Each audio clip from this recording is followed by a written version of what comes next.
hablar del derecho en sentido objetivo y el derecho en sentido subjetivo.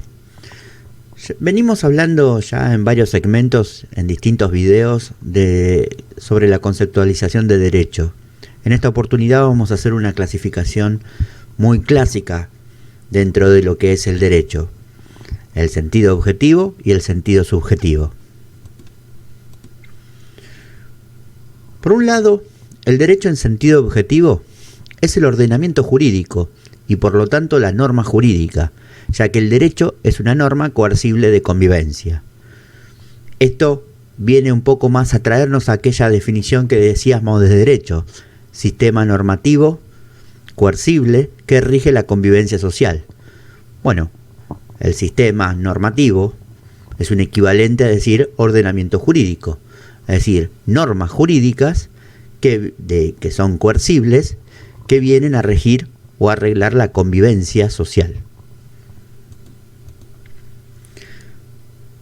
El derecho en sentido subjetivo, sin embargo, es la facultad jurídica o derecho subjetivo propiamente dicho. En sentido amplio, es la relación jurídica que como tal comprende la facultad jurídica y el deber jurídico. Entonces, decimos que en realidad el derecho subjetivo, a diferencia del derecho objetivo, es una facultad jurídica o derecho subjetivo propiamente dicho, que implica una relación jurídica, ¿sí? Dentro de esta relación jurídica vamos a encontrar la facultad jurídica, que es el derecho, y el deber jurídico, que es el deber, ¿sí? Pero ¿qué es una relación jurídica? ¿Qué sería una relación jurídica? Es el vínculo entre dos o más sujetos en virtud del cual uno de ellos tiene la facultad de exigir la prestación y el otro de cumplirla. Se clasifica según la responsabilidad civil en dos tipos o formas. Por ejemplo, la contractual, en donde por ejemplo encontramos el contrato, y la extracontractual, donde tenemos el cuasicontrato, el delito o el cuasidelito. Vamos a separar un poquito acá algunas cuestiones. Por un lado tenemos de que hay una relación jurídica, ¿sí?, de lo que sería el derecho subjetivo, donde hay dos o más personas que se vinculan entre sí, donde generalmente una de las partes, es decir, una de esas personas o uno de esos sujetos, tiene la facultad de exigir la prestación y el otro en cumplir la prestación. Es decir, se da una relación, un vínculo jurídico, una relación jurídica, donde se encuentra una obligación por parte de cada uno de los integrantes de ese vínculo. Teniendo en cuenta la responsabilidad que emerge de esa obligación que ambos tienen, ¿sí?, se puede considerar esa relación jurídica, ese vínculo jurídico, como contractual o como extracontractual. Cuando hablamos de responsabilidad contractual, es decir, ese vínculo de manera hecha por medio tal vez de un contrato, es cuando una norma o un contrato obligan a una persona a alguna cosa determinada, sea esta una acción o una abstención, es decir, hacer o no hacer algo. Esta obligación se considera de resultado. Para decir solamente algo, vamos a hablar solamente esta vez de la obligación de resultado, que tiene que ver, por ejemplo, en la que un transportista se obliga a llevar determinada mercancía a un destino particular. Aquí la responsabilidad es prácticamente automática, pues la víctima solo debe probar que el resultado no ha sido alcanzado, y entonces el demandado no podrá escapar a dicha responsabilidad, excepto si puede probar que el perjuicio proviene de una causa ajena, por ejemplo, que se debe a un caso fortuito o de fuerza mayor. ¿Qué estamos diciendo acá? Básicamente estamos ejemplificando, ¿sí? Hablamos de responsabilidad contractual, es decir, donde esa relación jurídica va a mediar por medio de un contrato, y ese contrato puede llegar a obligar a la determinada persona a realizar una obligación donde va a tener un destino, ¿sí?, que producir, un resultado. Si no llegara a cumplir ese resultado, ¿sí?, lo único que va a tener aquel que se obliga a realizar por medio de un contrato esa prestación o esa situación o esa acción, ¿sí?, van a ser los eximentes que le van a permitir ponerlos de por medio ante el no cumplimiento de esa obligación, que son el caso fortuito o fuerza mayor. Cuando hablamos de caso fortuito, es algún hecho ajeno totalmente al sujeto obligado a realizar esa situación, como ser un hecho de la naturaleza, un impedimento forzoso o fuerza mayor. Es decir, justamente algo que no le permita llegar o conseguir ese fin. Ahora, cuando hablamos de responsabilidad extracontractual, ¿sí?, es decir, que ya no hay un contrato, cuando decimos la responsabilidad extracontractual, delictual o alquiliana, puede definirse como aquella que existe cuando una persona causa, ya sea por sí misma o por medio de otra, de la que responde o por una cosa de su propiedad o que posee, un daño a otra persona respecto de la cual no estaba ligada por ningún vínculo obligatorio anterior relacionado con el daño producido. Esta área del derecho civil también se reconoce como delitos o cuasi delitos civiles, fuente de las obligaciones. Las fuentes principales de las obligaciones extracontractuales son el hecho ilícito, la gestión de negocios. Bueno, acá tenemos varios conceptos también, y lo vamos a ir definiendo cuando hablemos teoría de los hechos o teoría de los actos jurídicos.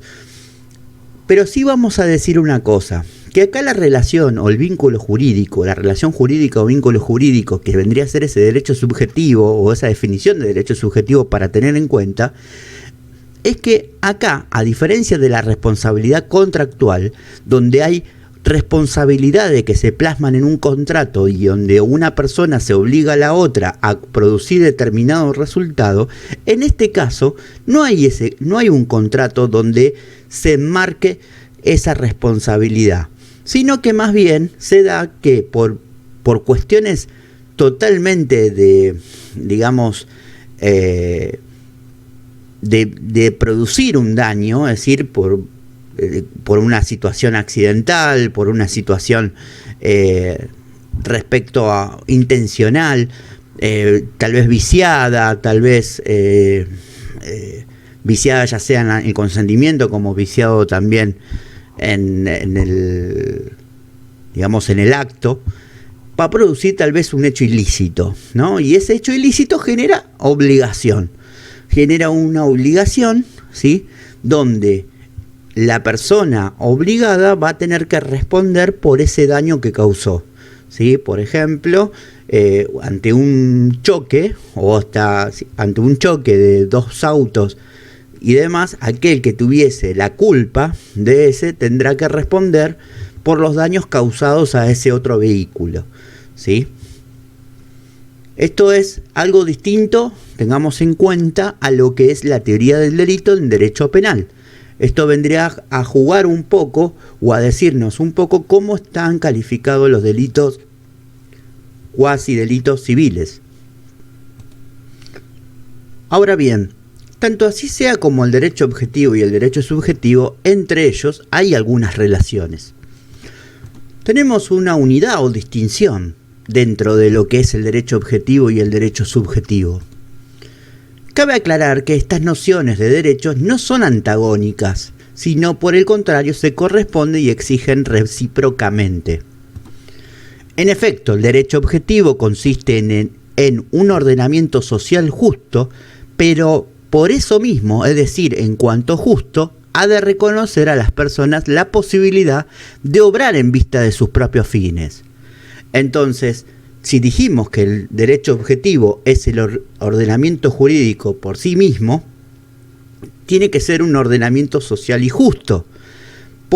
Pero eso mismo, en cuanto a justo, que es ese ordenamiento, ha de reconocer a las personas, es decir, a la relación jurídica, para obrar en vista a sus propios fines que tengan en esa relación.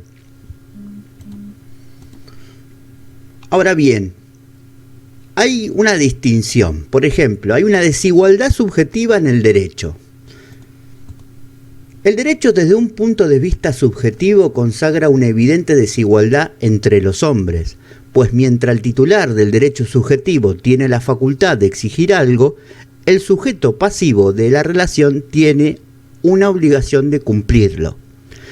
Esto tiene que ver básicamente porque no siempre las dos partes de una relación jurídica están en la misma situación o las mismas condiciones para enfrentar determinadas situaciones.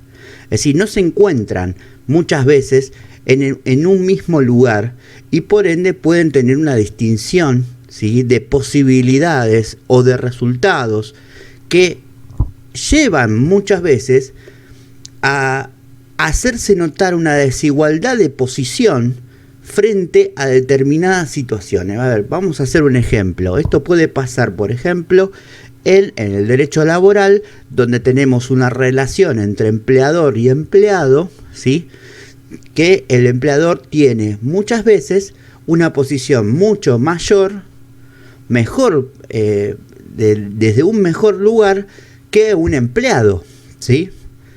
Por eso la ley muchas veces trata de equiparar esa desigualdad, la ley laboral. Pero, sin embargo, otro ejemplo podría servir, por ejemplo, en el derecho al consumidor, donde el comerciante, quien es el que produce y vende determinado producto, tiene una mejor posición, ¿sí?, con el consumidor. Por eso también hay una ley sobre los consumidores. Asimismo tenemos en un ejemplo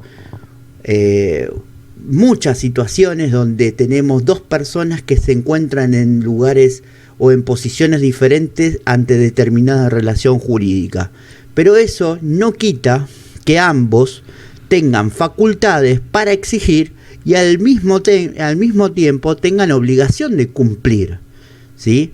Por eso, si bien la relación jurídica a veces es desigual entre ambas personas, ambos tienen facultades de exigir y ambos tienen facultades o obligaciones a cumplir, ¿sí? Esa es la cuestión desigual que existe. Después va a haber leyes individuales para cada uno de los temas donde van a tratar de que esa desigualdad sea lo menos posible, o se haga ver lo menos posible, para empezar a valorar otros derechos que tienen a veces los que se encuentren en una posición más inferior en esa relación. Sin embargo, a diferencia de la desigualdad del derecho subjetivo, hay una igualdad en el derecho objetivo. Como recién dijimos, que hay leyes que tratan de equiparar esa desigualdad entre los dos integrantes o las más partes que hayan dentro de una relación jurídica.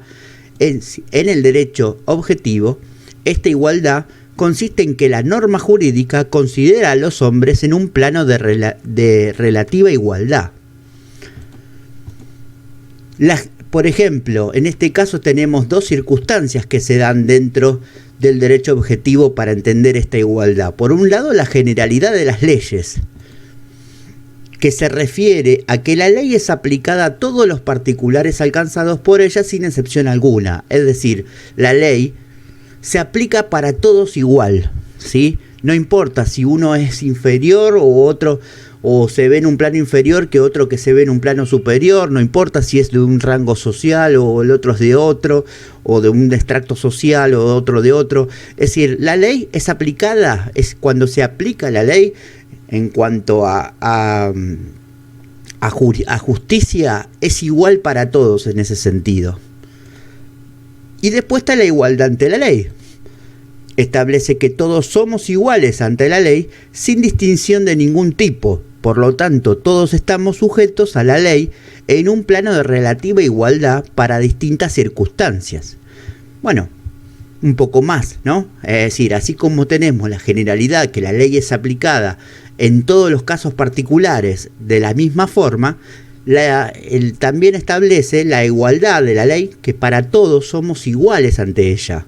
Es decir, no hay ninguna distinción por ser algo o por ser lo otro, o según qué extracto social vengamos o somos de otro. Es decir, la ley es igual para todos y se aplica para todos los casos igual.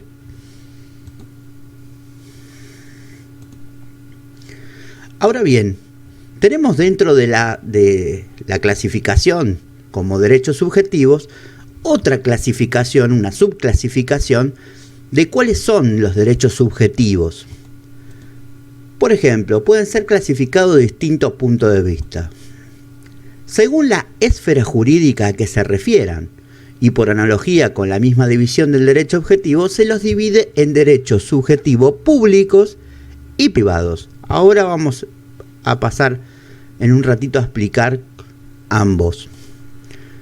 Según contra quién se tengan, pueden ser absolutos o relativos. Absolutos son aquellos correlativos de un deber general de respeto. Relativos son los que corresponden a un deber particular de una o varias personas determinadas.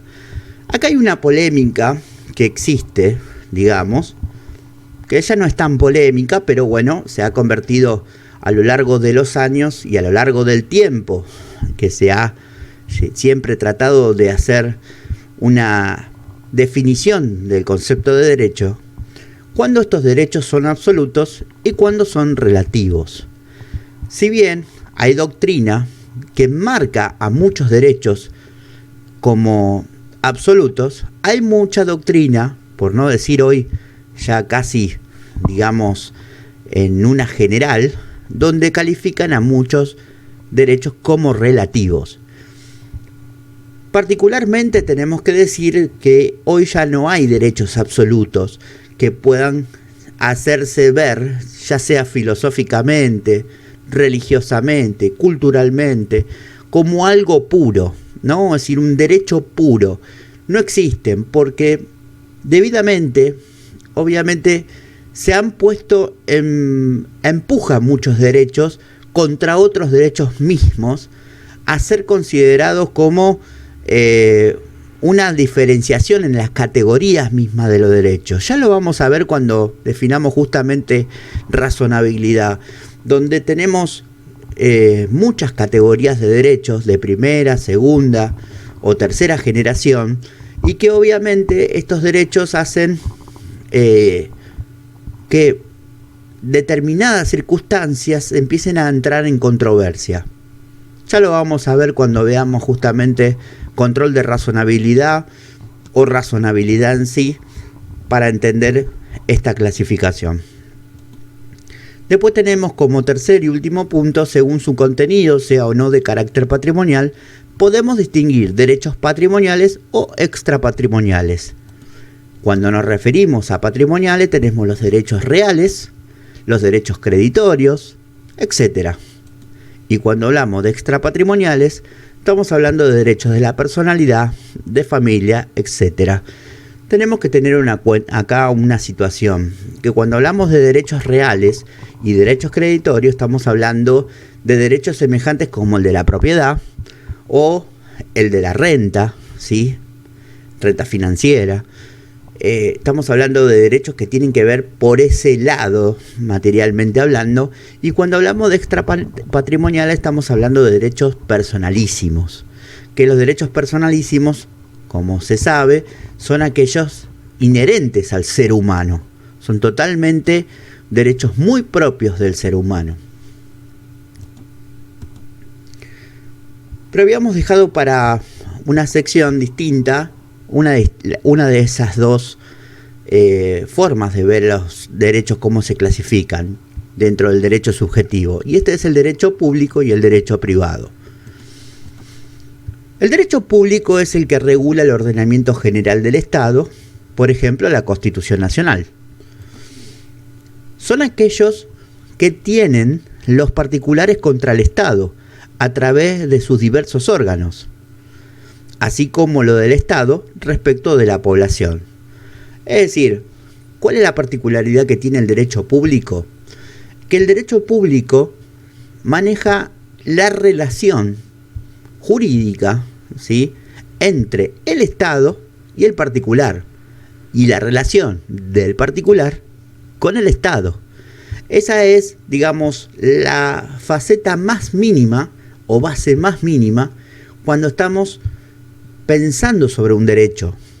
Cuando tenemos que pensar si es derecho público o privado, tenemos que pensar esa relación jurídica donde se pone en juego el derecho.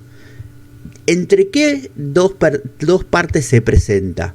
Si estamos hablando del Estado con un particular, estamos hablando aquellos derechos que tienen los particulares contra el Estado.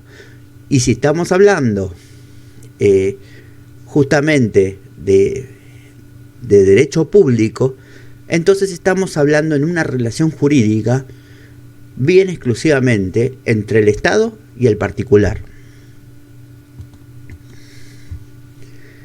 Pero dentro de los derechos públicos tenemos, por ejemplo, los derechos públicos de los particulares, los derechos públicos del Estado, los derechos de libertad, una definición de Jelinek, que son los derechos fundamentales de los seres humanos, derechos que se traducen en la facultad de pedir la intervención del Estado en provecho de intereses individuales, también es una clasificación de Jelinek, y los derechos políticos, que ya también los vamos a estar definiendo en algún próximo segmento.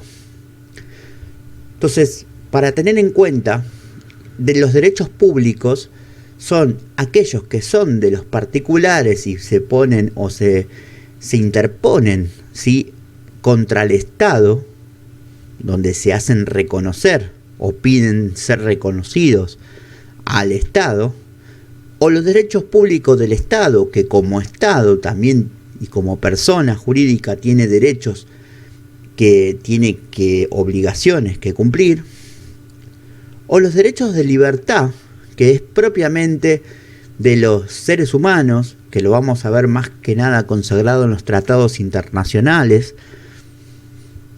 Y si no, tenemos el propio de derecho subjetivo, que es la facultad de pedir la intervención del Estado, ¿sí?, para que, obviamente, exigirle al Estado, ¿sí?, intereses muy particulares, por ejemplo, un derecho a la vivienda, ¿sí? Y después tenemos los derechos políticos, como ser el sufragio, el voto, el DNI ciudadano, documentación personal. Es decir, tenemos, digamos, de alguna forma, los derechos públicos bien manifestados en esa relación jurídica entre el particular y el Estado.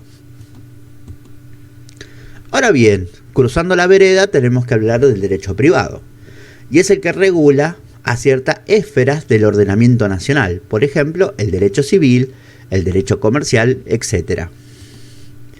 Derechos subjetivos privados generalmente se agrupan en: por un lado tenemos los derechos de la personalidad, que son aquellos derechos que posee todo ser humano para defender su integridad psicofísica, así como su dignidad.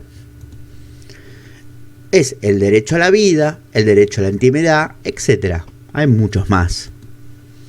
Y luego tenemos los derechos de familia. Son los que una persona tiene para regir la conducta extrapatrimonial de otra persona. Es decir, cuando hablamos de derechos privados, estamos hablando de derechos que tienen que ver o que son directamente propios de la persona, ¿sí?, como el derecho de la personalidad, que busca defender la integridad psicofísica, ¿sí?, de ese ser humano, como también su dignidad, ¿sí? Por otro lado, otro derecho que le es inherente al ser humano es el derecho de familia, donde una persona puede, dentro de un grupo de personas, ¿sí?, regir la conducta patrimonial hacia otras que están dentro de ese mismo grupo. Ejemplo, los derechos que implican el matrimonio, el derecho recíproco de fidelidad, etc. Son aquellos, digamos, de alguna forma, los derechos que a uno le permiten generar vínculos, ¿sí?, con otros particulares. Después tenemos los derechos creditorios, que es la facultad de que una persona acreedor tiene para otra exigir a un deudor el cumplimiento de un deber jurídico. Esto es básicamente, digamos, la definición, sin ir a los artículos del Código Civil argentino, la definición de lo que sería una obligación, ¿no? Un acreedor obliga o exige, mejor dicho, exige a un deudor el cumplimiento de un deber. Ejemplo, el derecho de cobrar una suma de dinero. Y por otro lado tenemos el derecho real, que es la facultad correlativa de un deber general de respeto que una persona tiene de obtener directamente una cosa, todas o en parte de las ventajas que ésta es susceptible de producir. Básicamente es el derecho de dominio, el derecho posesorio, el derecho real, ¿sí? El derecho real nos permite a nosotros hacer propiedad nuestra, posesión nuestra, tenencia nuestra de aquellas cosas, denominadas cosas, ¿sí?, ya sea que produzcan o no frutos, para que le sean oponibles, ese producto le sea inoponible a terceros ajenos a esa cosa. Es como un derecho de propiedad, ¿sí? Por eso dijimos antes que si una de las cosas tiene el derecho privado, es que va a enmarcar muy fuertemente los derechos sobre el patrimonio, sobre la renta y sobre lo personal. Ejemplo, el derecho de propiedad. Luego tenemos también, dentro de los derechos privados, el derechos intelectuales, que es la facultad reconocida a una persona, autor en sentido amplio, para disponer de una creación espiritual determinada, no solo en el aspecto intelectual propiamente dicho, pudiendo solo en reformarla, etcétera, sino también en el aspecto patrimonial para beneficiarse con la explotación económica. Bueno, acá tenemos de que uno también tiene derecho a que su propia creación, ¿sí?, denominada como autor en sentido real, uno tenga derecho a poder explotar eso también, si quiere, económicamente, ¿sí? Y también uno tiene derecho a, digámoslo de alguna forma, patentar eso que hizo o creó, para que sea solamente una creación propia y no algo que lo termine explotando un otro totalmente ajeno. Ahora bien, vamos a ver un cuadro donde nos va a ubicar las distintas ramas del derecho.